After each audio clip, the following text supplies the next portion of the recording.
Hey, what's up, everyone? Kilryan and Flowroro here, bringing you the 13th Everything TERA podcast. For those of you who don't know me, my name is Kilryan. I make a lot of YouTube guides, YouTube TERA-related content, whether it be PvE, PvP, gold making, whatever it is. And then I also have a Berserker PvP guide on TERA Today. My name is Flo. I'm an active MMO streamer, and for the most part, I do stream TERA on a daily basis since I've been on schedule. I also write my own YouTube guides, and more so a Slayer-specific guide for the game TERA Online. If you want to check out any sort of PvP content, you can feel free to check me out. And so what are we going to do today, Kieran? Well, first, I'd like to talk actually a little bit about what TERA Today is. TERA Today is basically the hub of all TERA information, relaying over from K-TERA, because we have a couple of translators who actually bring over the K-TERA content patch notes over to the site. There's tons of PvE guides, PvP guides. That's where our guides are hosted. So anyone wants any information about TERA, you should definitely go check out teratoday.com, because they're also the Everything TERA podcast sponsor, which allows us to do little giveaways for everybody. But anyway, what we're going to be talking about today, guys, is how timeless TERA is. We're going to be talking about what niche that TERA fulfills, and how it's an overall unique game, a unique MMO. We're going to be talking about the other MMOs that have tried, just kind of listing a couple and our personal experiences with them, that have tried to mimic TERA and failed, in my opinion, mimicking TERA.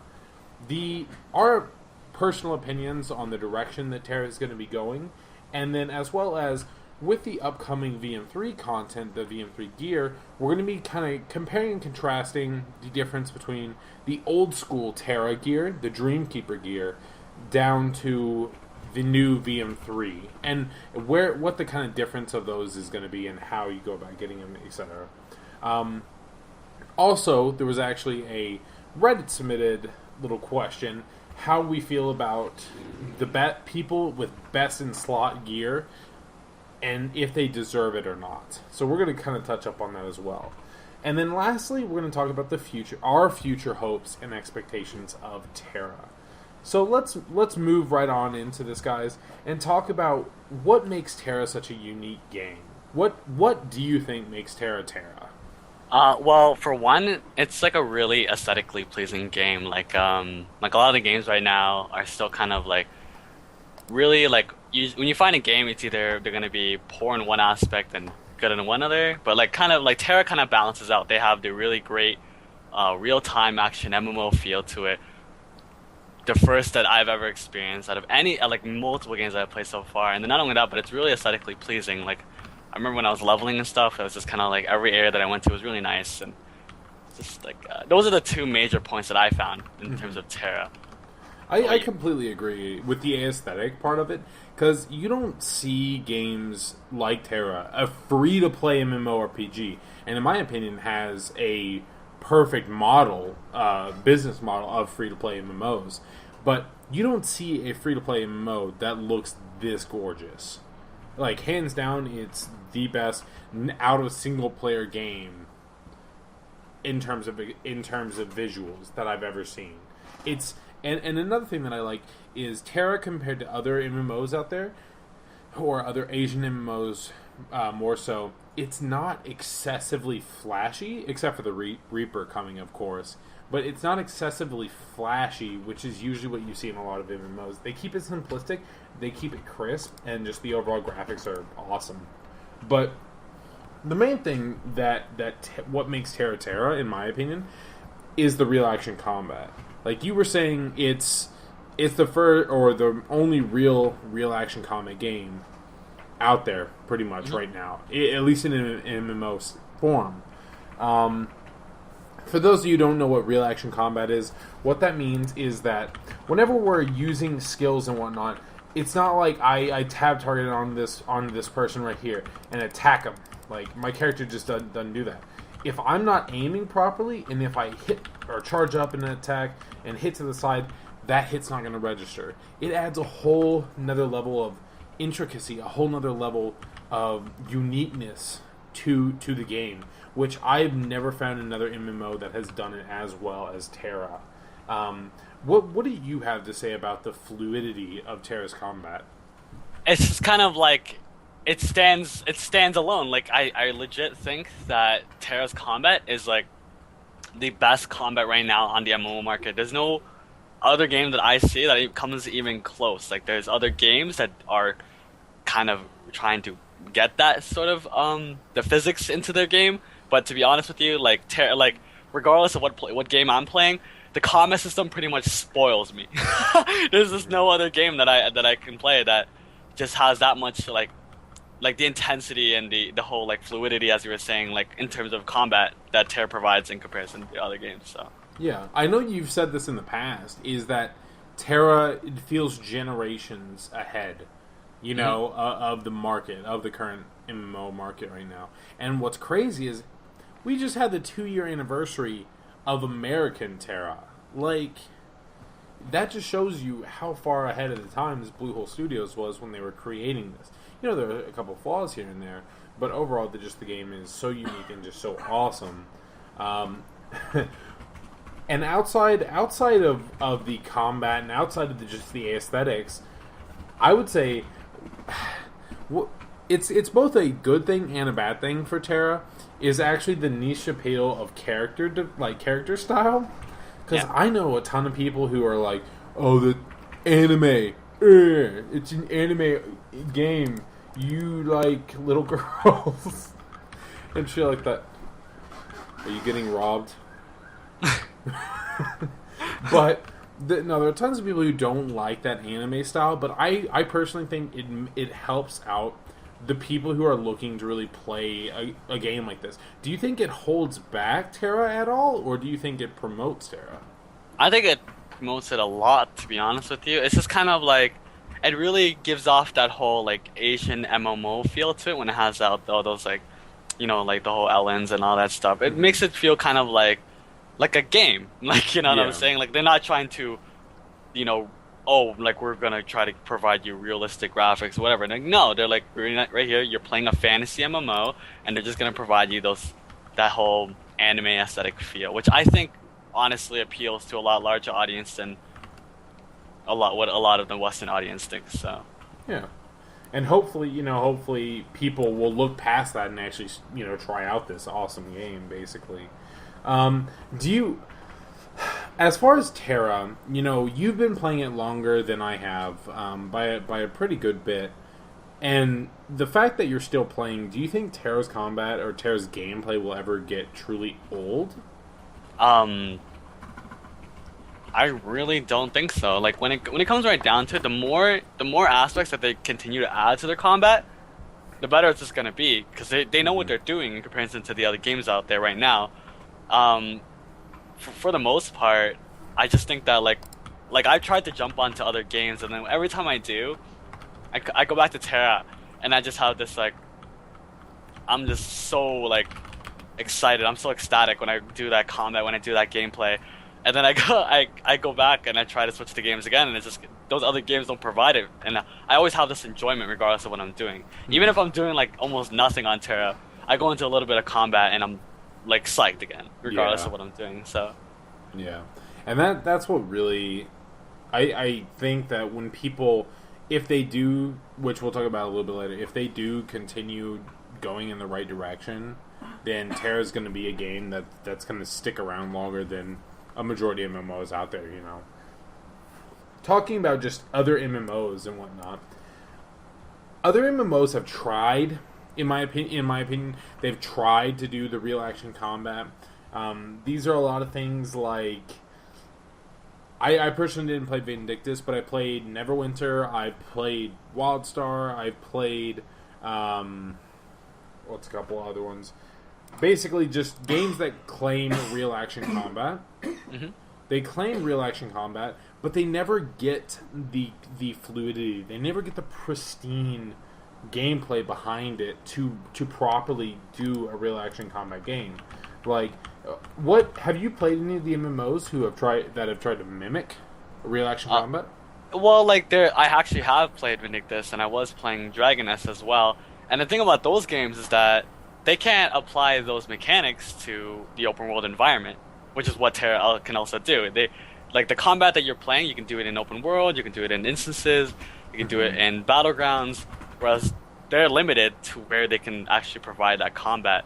And I think that itself is like a really big difference between what TERA has to offer in comparison to other games. I know also that I was watching some like C9 too. Like C9 was kind of like it's similar, and I heard that that's pretty close to what TERA is. But I just really think that like despite like the small little like problems that occurs when you're doing either the PvE or PvP in TERA, the rest of the combat that the game has to offer it just excels. Like, you know what I'm saying? If we had like a graph that you'd see like 4 out of 5, 5 out of 5 for like most of the things that we do, and then this is a slight problem. It's just going to be rated a lot less. Yeah. So for the most part,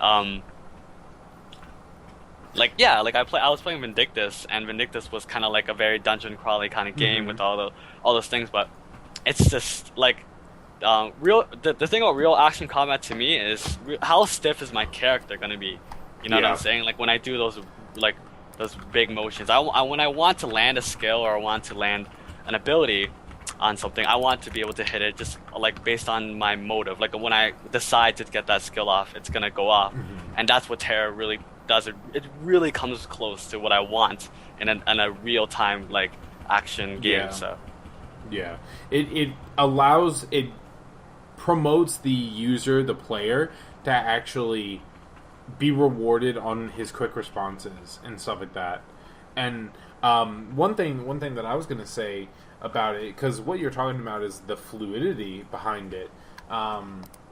Most MMOs, most real action combat MMOs out there, what they have is they either have heavily telegraphed stuff, or they'll have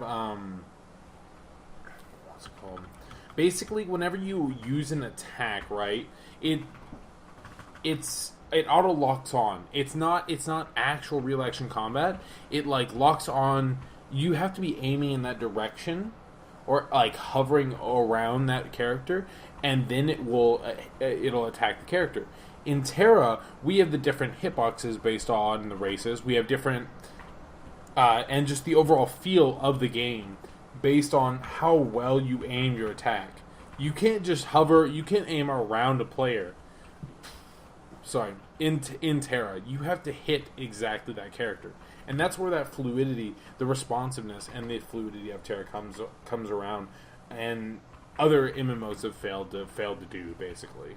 Well, TERA also applies those systems too. Like I mean, we still have like a little bit of a kind of an aim thing when it comes to their hitboxes, a little bit of the lockouts. They still have those little systems, but the difference between what TERA has to other games is that they're not being carried by those systems. Like I know those other games, there's humongous aim assist required. Like you could be just aiming in this giant like vertical area right here, and you're bound to land your skill. Whereas in TERA, you still have to limit yourself down. You still have to kind of really get that precision in there when you're landing your skills. So that's definitely a really big thing, which you know implies that it takes some sort of skill involved when you're doing any form of combat.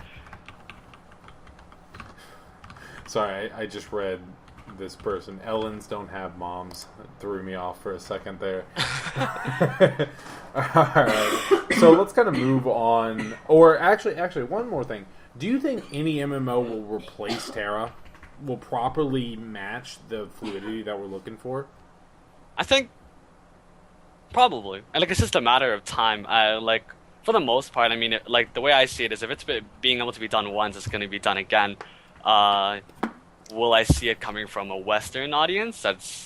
I think they're starting to get into it with the whole ESO and the whole WildStar thing. But I could see another like Asian MMO coming out with that sort of system. Okay. Because right after TERA, it was like kind of like going up and down in terms of catering to their audience. There were actually a lot of like other Korean MMO creators were trying to mimic that system, to try to make new games right now, which is what they're doing. So it's definitely going to be a new MMO for sure. TERA 2. Yeah, TERA 2. That'll be interesting if they ever decide to go with that. So with that in mind of TERA 2 or something like that, which we've heard rumors of, but you know only rumors. What direction do you think TERA is going right now? Like, in terms of in terms of PvE to PvP. I think For the most part, I believe that the game is going to end up being very PvE oriented, regardless of what's going on. Because PvE content to me is what keeps the game alive. It keeps the game interesting. It means that um, PvE has varying skill difficulties amongst the players. So regardless of who is good, who is bad, like PvE content is welcoming of like an entire audience, and it will just continue to do so. So I feel like the game will always be very PvE heavy with small aspects to PvP. Even though recently they have been doing little tweaks here and there to PvP, which is makes people like me very happy. You know what I'm saying? So I think that they'll be making these minor changes and still kind of making it more open to as much people as possible. I definitely agree with that. I definitely agree with the idea that they're pushing more PvE into the game because, like you said, that is the lifeblood of an MMO. Sadly, PvP is typically a kind of a side project for a lot of MMO creators, solely due to the fact that it doesn't usually cater to as big of an audience. PvE allows the casual players, the hardcore players, the veteran players, the new players to all participate in the game, while PvP is much more. It does have those varying levels and entry level to advanced level, like we talked in our previous podcast even, degrees of battlegrounds and whatnot. But I agree that they're pushing TERA in more of a PvE aspect, but still keeping in mind the PvP players behind it. With the introduction of like a new gear set for strictly PvP out of solo queue champion Skyrim, a couple new battlegrounds coming out, or new features of battlegrounds. So I think that they're doing a good job, in my opinion, making sure to give the PvEers what they want and give the PvPers tweaks and pats on the back along the way. You know what I mean? Yeah, for sure. Let's see. How? I'm not sure. I'm not sure how to pretty much phrase this for the most part. But free to play versus pay to win. Like recently in TERA, there has been an increase in kind of a pay to winny style, especially with the new introduction of the crafting system, the crafting overhaul that came about, and in the TCAT shop where they can actually purchase crafting points, essentially, purchase crafting points, the Master Enigmatic Scrolls getting removed from your standard farming zones, as well as the overall just Master Enigmatic Scrolls being in their broker or in their cash shop. What do you think, how do you think EME, EnMasse Entertainment, North American TERA, is going to progress? In terms of like free-to-play versus pay-to-win. Free-to-play versus pay-to-win. For the most part, I believe that the cash shop is pretty balanced. Like I was saying this before about like paying to win until they give us direct stuff where we can just like speed advance our characters. Like for example, if they were to ever add like enchant boosters into the cash shop, that would be, to me, that's considered paying to win because you're giving yourself an advantage to try to quickly progress in your gear progression in comparison to other classes. But for the most part, I don't believe that TERA will be pay to win anytime soon. Like it's still any sort of gear that you get as a completely free to play player and not spending a dime, it's still possible for you to get your gear progression all the way to the max without having to put a single dime into the game. Mm-hmm. And so long as that aspect still continues, then the game won't be considered pay to win in my eyes, is what I'm trying to say. Definitely. Yeah. And TERA Today's Nanotech actually in chat here said, no matter how pay to win TERA gets, nothing will ever make up for skill. I agree with that for the most part. Gear is a factor for sure, but no matter how much you pay at a game, it doesn't make you a god with real action combat. Exactly. And that's what makes TERA so much different than other games. Like in like those tab target like combat games, you can get your gear up to max through some pay to win cash shop, and bam, you're immediately better than some player that just has been working pretty much his ass off to try to get any progression done for his character. Mm-hmm. So TERA definitely stands out, and it still will continue to stand out for a really long time, despite the fact that our audience and the players at the moment are really niche for the most part. Yeah. Speaking of just people who have put their time in and whatnot, what with the introduction of VM3 coming out here very soon, Reaper's going to be coming probably about mid-May. It's coming around here really soon, guys. But with the T15 coming out and VM3 coming out, what do you think about the comparison between the new content gear compared to back whenever you first got the Best in Slot gear, the Dreamkeeper gear? Like, Hey, when I first got my Dreamkeeper sword, I thought it was impossible. Like, like here, I want to show it on screen. Now, this is my Dreamkeeper sword, and I worked like my blood and guts out to get this sword out, like to be made. And to be honest with you, a lot of players that were playing at the time thought it was like almost impossible to get that weapon at all. Mm-hmm. And to be honest with you, I don't think it was as difficult as I initially thought. There was just certain dungeons I had to run, and I just had to keep going over and over and over again, and eventually I got it. I think that VM3, for a player that just started the game, like, I know for a fact that the Bluehole Studios is attempting to make it somewhat simpler for you to get that gear, or like the prerequisites to make the VM3. Mm-hmm. But for the most part, you're still going to have to go through 3 stages in order to ensure that you get your VM3, or to make it from scratch, which I think takes a substantially more, like, way more effort than making the Dreamkeeper weapon. Just for the fact that you have to do, so much different forms of content in the game in order to create a VM3 weapon from scratch, in comparison to Dreamkeeper, where I had to run 1 dungeon to get that weapon, or 1 dungeon to get the 3 pieces of armor. So I just have to just keep running that dungeon, getting the recipe, and then it was just kind of... Yeah. No, I knew there was a very clear goal and clear objective for me to get my gear, whereas with VM3, I'm going to have to do PvP, I'm going to have to do Alliance, I'm going to have to do this, I'm going to have to gather these materials, I have to go do this, max out my crafting for this specific area to make these oils, to make gear for this specific, like, for armor. Yeah. Like going through alchemy to go to armor all of a sudden. That's just like a lot of aspects you have to touch at once in order to make sure that you make your gear. Yeah. So it's a really big difference. So do you think that that's going to defer people from making their VM3 though?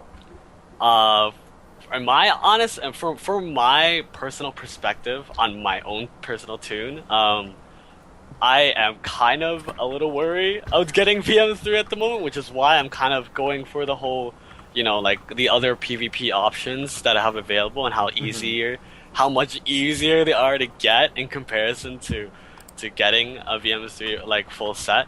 But for the most part, even a lot of people were claiming that, hey, why don't I just do the new 5-man dungeon and just grab the mat there and get my 3.5 weapon immediately. But even that has a relatively low drop rate, so you can't cheese it either. Yeah. So for the most part, it's a little intimidating, but I feel like if you were to take the steps to kind of gear progress, going from one set to the next, it won't feel as bad, and for the most part, you'll be used to doing these specific dungeons and going through each of the progression trees, and that way, like, you'll get used to it, and it won't be as ridiculous as it feels at the moment. You know what I'm saying? Like, once we are a part of the patch, we're gonna be used to the patch, and it won't be as bad to grind for the VM3 from there. Yeah, I think like you're saying, as we look at these on paper, we're just like, what the fuck? Like, it just looks like such a grand scale amount of stuff that we have to actually go through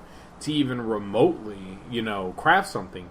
But like you said, once we get those pieces, once we're used to saying, okay, we, finally got this on farm status, okay, we'll just do these dailies, we'll do these things, and I think once people see an item that they can craft from their own crafting, and they say, these are the mats that I have to get, instead of on paper, these are the mats I have to get, they're going to say, okay, so I have 5 of these right now, I got, 1,200 of these right now, I'm almost there, I'm almost able to craft it. I think it's going to push a lot more people to actually craft the gear. It's going to take a little bit longer, like you said, you're going to have to do everything. You're going to have to be a every facet of TERA you're going to have to play through. Exactly. But in the end, it's going to pay off. Or hopefully it'll pay off. Do you think it's a time sink, or is it a worthwhile investment? It really depends on who the player is. Like, I feel like there's two different kind of players. There's going to be the player that feels that sense of accomplishment for gearing their tune to pretty much min-maxing it, bringing it all the way to the top. Mm-hmm. Getting the best possible gear possible for your tune. And, those other guys that are, like, kind of almost the best, but, good enough, you know what I'm saying? And then there's going to be the people who get the gear that is just enough, the entry-level gear, in order to ensure that they can down every piece of content in the game. Okay. So those are the two audiences to meet with. And in my opinion, for those that are, like, PvE enthusiasts and PvP enthusiasts, then I think it's going to be worth the investment, because overall, even with entry-level gear, you're still going to run with problems in those dungeons. Yeah. And even if with entry-level gear, you're still going to have problems in PvP. When you do, like, Open World Alliance PvP, or whether you do 3v3 Champion Skyring. So for the most part, it will be worth it overall. And, there's going to be that competition regardless of what's going on. Because you're not going to be that one... You don't want to be that one guy that has, like, the really shitty gear, and he's going to... his friend's got, like, the best possible gear, and he's, like, kind of glimming at you with this shiny shiny stuff, too, so... So you? Yeah, for sure. Flo's like, I want to craft my VM2 PvP weapon, but I can't. Mudkip already has his. I have my VM1. Am I good still, guys? But yeah, overall, I personally think it's going to be it's kind of a time sink, but it's something that TERA as a whole, as a game, is designed around. And in my opinion, I'm that guy who wants to max out his character. I'm the one who wants to make sure I get the best gear, though I've kind of slacked hardcore this batch for sure. Yeah. But I am that character who wants that best gear. And so whenever I finally get that piece, I am going to have that sense of accomplishment that you were talking about. So I look forward to it. I look forward to having a full new set of gear for all of us to get, with challenging content, especially. Okay. With that in mind, though, do you think that the people who actually get the best in slot gear are going to deserve it? Let's say that people buy a lot of the items that they get, or that they need to actually craft that gear. Let's say they buy the 3.5 weapon. What do you think of that? What is your opinion? Well, let's just put it this way. And I'll just kind of, like, maybe label down a few examples. So there's gonna be the people that have first made VM2 PvE gear. You know what I'm saying? They're the first ones to get it, and they're the first ones to, really put on that effort to try to craft their gear. They got lucky and all that stuff. And then recently, how they've increased the drop rates. Like, as patches went on, it's been easier and easier for you to make your VM2 PvE gear. And then afterwards, the people that you never thought got that gear suddenly has that gear, and you put all that effort in. And, there's going to be that whole... a little bit of malice, you know what I'm saying? Like, you're going to be like, wow, like, after all this, like, after all the effort I put into my gear, this guy had to do so little and he got his gear. But for the most part, I believe that everyone deserves to get their gear. Yeah. Because they're putting the time in it, regardless of whether it's a little bit of time or a lot of time. And for those that get their gear first, you already have that sense of accomplishment, and that sense of accomplishment is yours alone. There's no reason to really, like, whatever. Like, he gets his gear too, like, you've already got it, so you have better things to do with your time. So to me, it's like everyone deserves the gear, regardless of what it is and how you see things. Yeah. For the most part. Yeah, not to mention people who are willing to... Healer. Oh, God. Some people have a lot of gold and whatnot, and they put their time in to make sure that they actually can earn the gold and buy the gear. Like, I know some people just can't play as much, or they spend their time, or some of them play at 2 FPS, and they spend all their time on the auction house, playing that. The fact that still allows them to open up and actually get some of the best gear. People earn the gear in one way or another. You know what I mean? So you might not agree with that way, You know, that's just your personal thing. If you earn gear in one way or another, then you earn that gear, you know? But don't buy 1800 kids. And don't buy accounts either. Yeah, don't buy accounts. That's skipping the whole thing. That's a whole nother level. But overall, I think we've touched up on how TERA as a game, it is just very unique. It's timeless. How we think that the progression of the overall of TERA is going to be. We've compared it and contrasted with a couple MMOs out there. We've talked on what our beliefs are on the new VM3 versus like the old Dreamkeeper stuff. And so what are pretty much our final thoughts? What are our hopes and expectations? What are your hopes and expectations for TERA as a game? Let's say over a year. I hope that there will be a new incentive to welcome the majority of the audience or the players of TERA to participate in PvP. Yeah. That's one thing for me. Another thing is I hope that they add a new aspect. I know they're trying to make attempts with the PvE, but I hope there's like a new feel to it, and maybe something to change like the meta or the feel of of TERA itself. I know they're adding like brooches and trinkets where you can like increase your power and attack speed. That's like a nice step. That's gonna add a lot. Maybe like a new effect when I'm like doing PvP or something, like a cool lightning show. Really cool is a new mechanic of like CC. You know what I mean? That would be interesting. Like something that chains off something else would be really, really cool. A little bit more interaction with the chaining of skills. Yeah. But my personal hopes and expectations are that they progress the game, they add content more frequently, and really look, because what TERA has is a very, very good game.